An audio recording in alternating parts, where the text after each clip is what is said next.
जय हिंद, स्वागत है आपका लाइव टाइम में। मैं हूं आपके साथ संजय यादव। दिल्ली विधानसभा के दूसरे दिन बीजेपी ने कैग रिपोर्ट पेश कर दी है। मुख्यमंत्री रेखा गुप्ता ने सदन के पटल पर कैग रिपोर्ट रखा और कैग रिपोर्ट के मुताबिक दिल्ली की शराब पॉलिसी बदलने से 2002 करोड़ का एक बड़ा नुकसान दिल्ली को हुआ है। इसके साथ ही कैग की रिपोर्ट में कई बड़े खुलासे किए गए हैं। आज सदन के पटल पर कैग की रिपोर्ट रखी गई। पिछले सरकार की यानी अरविंद केजरीवाल सरकार के ऐसे में जो गड़बड़ियां हुई हैं उनको लेकर यह रिपोर्ट है और जो शराब नीति बनाई गई थी उसको लेकर कहा जा रहा है कि इससे दिल्ली के राजस्व को बड़ा नुकसान पहुंचा है, 2002 करोड़ का नुकसान। और ऐसे में ये जनता का पैसा बर्बाद हुआ। इससे दिल्ली के काम हुए होते, लेकिन पिछली सरकार ने नई शराब नीति जो लाई थी उससे सिर्फ अपना भला किया और ऐसे में दिल्ली की जनता को परेशानी में डाल दिया। जो सरकारी खजाने में पैसा आता जिससे जनता के विकास के काम होते, वो नुकसान बहुत बड़ा है। वो संख्या 2002 करोड़ के आसपास जो अमाउंट है वो इतना बड़ा नुकसान हुआ है। ऐसे में अब अरविंद केजरीवाल सरकार के ऊपर भारतीय जनता पार्टी हमलावर हो गई, जो पिछली सरकार थी अरविंद केजरीवाल की उस पर। लेकिन आपको बता दें कि सरकार बदलने के बाद जो कमिटमेंट किया गया था रेखा गुप्ता की तरफ से और भारतीय जनता पार्टी की तरफ से, प्रधानमंत्री की तरफ से, पहला कमिटमेंट जिस बात को लेकर बीजेपी दोहरा भी रही कि हमने जो वादा किया था उसको पूरा किया है और हमने कहा था कि जो भी पैसे जिन्होंने चोरी किए हैं उनको वापस लिया जाएगा। ऐसे में सबसे पहला कदम यही कि कैग रिपोर्ट सदन के पटल पर रखी गई है, जिनमें 2002 करोड़ की गड़बड़ी का मामला सामने आया है। और ऐसे में नई शराब नीति से दिल्ली की सरकार को, मौजूद उस वक्त तत्कालीन सरकार को भी नुकसान हुआ और दिल्ली की जनता को नुकसान हुआ। और ऐसे में सिर्फ नेताओं ने अपनी जेबें भरी और अपना फायदा देखा था।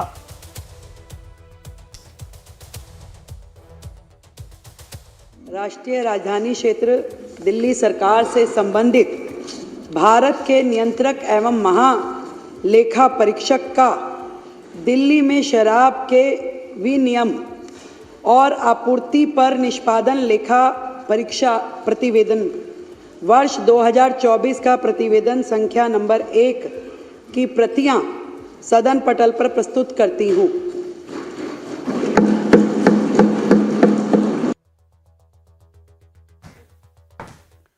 तो कैग रिपोर्ट की 10 बड़ी बातें हम आपको बताते हैं। दरअसल नई आबकारी नीति से सरकार को 2000 करोड़ से ज्यादा का नुकसान हुआ, घाटा हुआ है।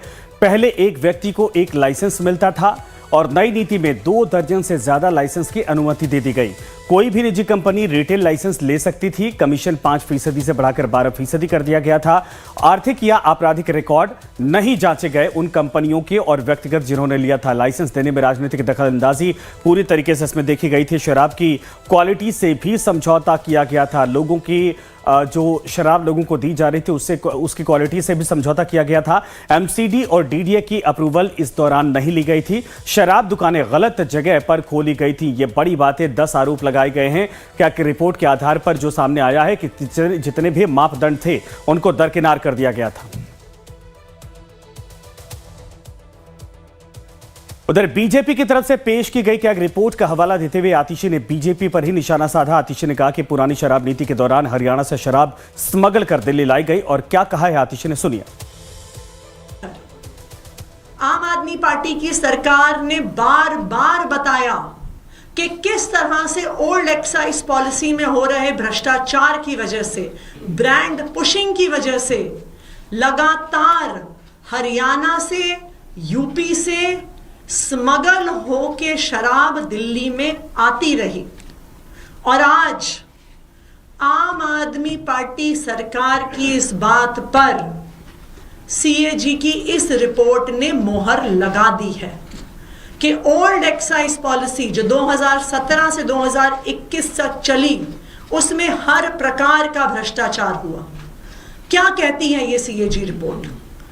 ये सीएजी रिपोर्ट बताती है कि भ्रष्टाचार 2 तरीके से हो रहा था कि कितनी शराब बेची जा रही थी उसमें भ्रष्टाचार था, क्योंकि जो पैसा सरकार के पास आता था वो हर बोतल के हिसाब से आता था। तो जो, और ये सब जानते हैं कि जो शराब बेचने वाले थे वो किस पार्टी से जुड़े हुए थे, किस पार्टी के लोग थे जिन्हें शराब के ठेके मिले हुए थे, किस पार्टी के लोग थे जिनको शराब बनाने के ठेके मिले हुए थे। और वहीं कैग की रिपोर्ट और शराब घोटाले के आरोपों पर आप विधायक गोपाल राय ने कहा कि इतने सालों से बीजेपी एजेंसियों के जरिए जांच करवा रही है लेकिन अब तक कुछ उनको नहीं हाथ लगा है। से तो नहीं की जा रही है, 2 साल से यही कहा किया जा रहा है। उसके लिए भारतीय जनता पार्टी की सारी जो एजेंसियां हैं टॉप की, सभी सीबीआई ईडी ने सारा जांच किया, हजारों जगह छापे मिले, आज तक तो कुछ नहीं निकाल पाए।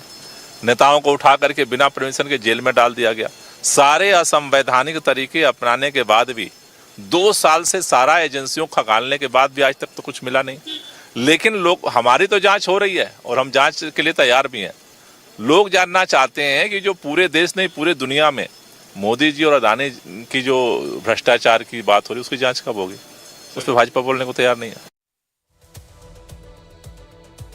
दिल्ली विधानसभा में कैग रिपोर्ट पेश होने के बाद दिल्ली बीजेपी ने सोशल मीडिया प्लेटफॉर्म एक्स पर वीडियो शेयर करते हुए अपने वादे को पूरा करने का दावा किया। वीडियो में एक तरफ पीएम मोदी के वादे वाला बयान है, जबकि साथ में सीएम रेखा गुप्ता का कैग रिपोर्ट पेश करने का वीडियो भी है। वीडियो शेयर करते हुए दिल्ली बीजेपी ने लिखा, भाजपा जो कहती है वो करके दिखाती है।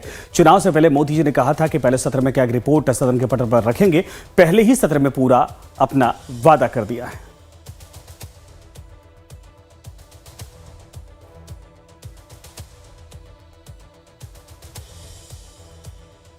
तो भाजपा जो कहती है वो करके दिखाती है। बीजेपी ने ट्वीट करके ये बात कही, चुनाव से पहले मोदी जी ने जो कहा था सत्र में पहले सत्र में कैग रिपोर्ट सदन के पटल पर रखेंगे और पहले ही सत्र में हमने अपना वादा पूरा किया है। दिल्ली भारतीय जनता पार्टी के ट्विटर हैंडल से यह ट्वीट किया गया है। दिल्ली विधानसभा में दूसरे दिन जोरदार हंगामा हुआ। मुख्यमंत्री कार्यालय से बाबा साहब डॉक्टर भीमराव अंबेडकर की और भगत सिंह की तस्वीरें हटाए जाने के आरोप लगाते हुए आम आदमी पार्टी आक्रामक दिखी। एलजी वीके सक्सेना के अभिभाषण के दौरान विपक्षी विधायकों ने जमकर नारेबाजी की, जिसके बाद स्पीकर 1 दर्जन से ज्यादा आप विधायकों को दिन भर के लिए निलंबित कर दिए, जिनमें नेता विपक्ष आतिशी भी शामिल रही हैं। तो जमकर हंगामा आज सदन में होता रहा। डॉक्टर भीमराव अंबेडकर की पोर्ट्रेट को लेकर, तस्वीरों को लेकर और उसके स्थान बदलने को लेकर यह हंगामा आम आदमी पार्टी के विधायक कर रहे थे, जिस दौरान राज्यपाल का अभिभाषण हो रहा था, सत्र की शुरुआत हो रही थी। लेकिन आपको बता दें कि इन सब के दरमियान, इन सब के बीच में दरअसल 12 विधायकों को बताया जा रहा है कि मार्शल ने सदन से बाहर किया और वो 1 दिन के लिए निलंबित किए गए थे।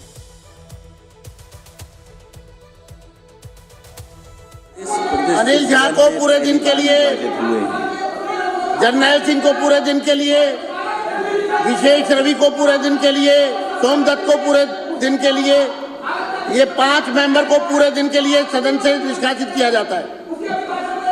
माननीय सदस्यगण, इस ऐतिहासिक भवन में स्थित इस सदन का हिस्सा सुरेंद्र सिंह को अपने आप में ही गर्व पूरे दिन के लिए निष्कासित किया जाता है। वीर सिंह धिंगार को पूरे दिन के लिए निष्कासित किया जाता है। मार्शल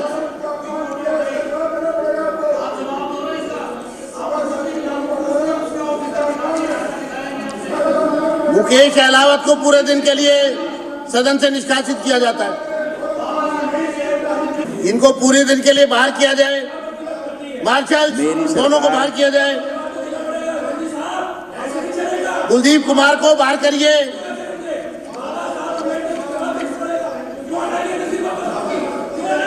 बाहर करिए, दोनों को बाहर करिए।